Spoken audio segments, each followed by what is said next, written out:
এই প্রশ্নটা করার জন্য আসলে টিকা নিয়ে বাংলাদেশে কি হচ্ছে, কি হয়েছে, এটাতে কি আসলে গত সরকারের, আমি ডক্টর ইউনূস সরকারের অদূরদর্শিতা বা অবহেলা ছিল?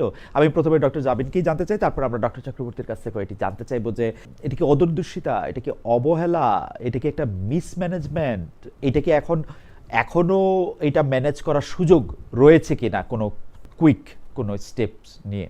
উম, আহ, অবশ্যই অদূরদর্শিতা। আমি আজকেই একটা রিপোর্ট পড়ছিলাম, যে যে সাংবাদিক ওই রিপোর্ট করেছে তারা এই ব্যাপারে জানতে অন্তর্বর্তী সরকারের যে উপদেষ্টা ছিলেন, স্বাস্থ্য উপদেষ্টা নূরজাহান ম্যাডাম, এবং পরে সাইদুল হক স্যার, ওনাদেরকে যোগাযোগ করে ওনাদের কমেন্ট পাওয়া যায় নাই।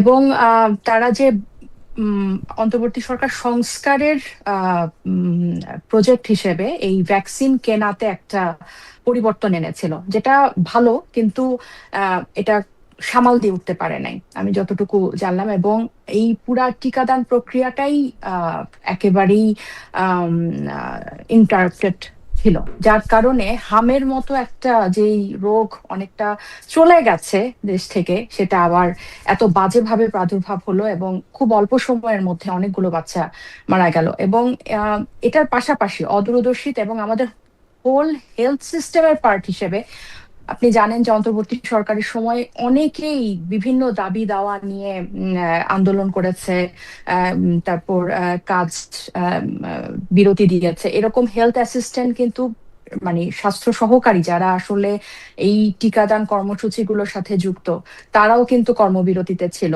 তারপর যারা পোর্টার, প্রায় 1,500 পোর্টারের মতো, তাদের গত 9 মাস ধরে বেতন হয় না। সো এটা একটা মানে বাংলাদেশের স্বাস্থ্য ব্যবস্থার অনিয়ম, বা যে ধরনের বিশৃঙ্খলা আমাদের একটা গোজামিল একটা স্বাস্থ্য ব্যবস্থা, ওইটার উপর গত অন্তর্বর্তী সরকারের এক ধরনের অদূরদর্শিতা এটার মধ্যে ছিল। এবং এটা থেকে উত্তরণ আমি যতটুকু জানি যে 5 এপ্রিল থেকেই আবার এই হামের বিশেষ টিকাদান শুরু হবে।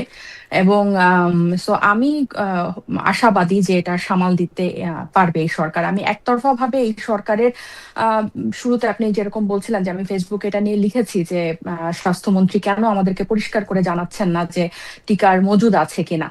এখন মাত্র তারা ক্ষমতা নিয়ে তার আগের কি অবস্থা সেটার একটা কন্টিনিউয়েশন এখানে আছে, কিন্তু এই যে ব্রিফ করা, আমি আজকে দেখলাম যে স্বাস্থ্য অধিদপ্তর থেকে ব্রিফ হচ্ছে, এটা কিন্তু খুব সিরিয়াস ইস্যু। কোভিড এর সময় আমরা যেরকম রেগুলার ব্রিফ দেখেছি, আমরা কিন্তু এটা নিয়েও সেরকম ব্রিফ সরকারের পক্ষ থেকে আশা করি, যে মানুষকে আশ্বস্ত করা। সো এটা সরকার শুরু করেছে আমি দেখলাম।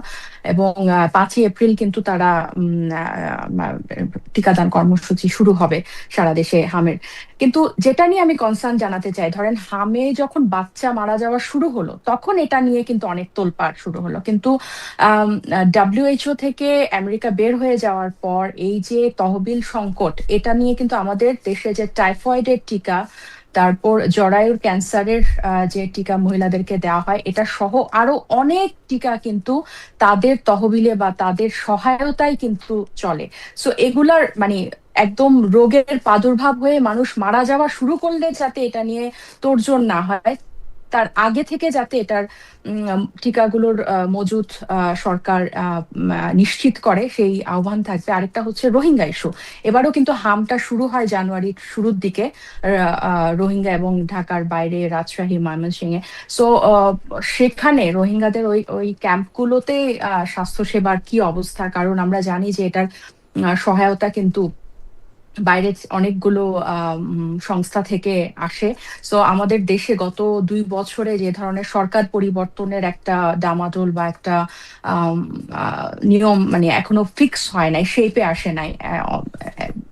আওয়ামী লীগ সরকার গেল, এরপর অন্তর্বর্তী সরকার আসলো, তারপর আবার নির্বাচন গেল। সো অনেকগুলো ইভেন্ট যাচ্ছে রাজনৈতিক ভাবে। সো এই ইভেন্ট গুলোর ফাঁকে যাতে এই হামের মতো আবার বিশৃঙ্খলা হয়ে ও অন্য কোনো রোগের প্রাদুর্ভাব না হয়, এবং সেটা যাতে একদম এরকম বড় আকারে না হয়, সেদিকে যাতে সরকার হয়ে যাওয়ার আগে যাতে সরকার মনোযোগ দেয়, সেটা আশা করব। তবে আমার মনে হয় যে এবার আশা করি সরকার এটাকে নিয়ন্ত্রণে আনতে পারবে।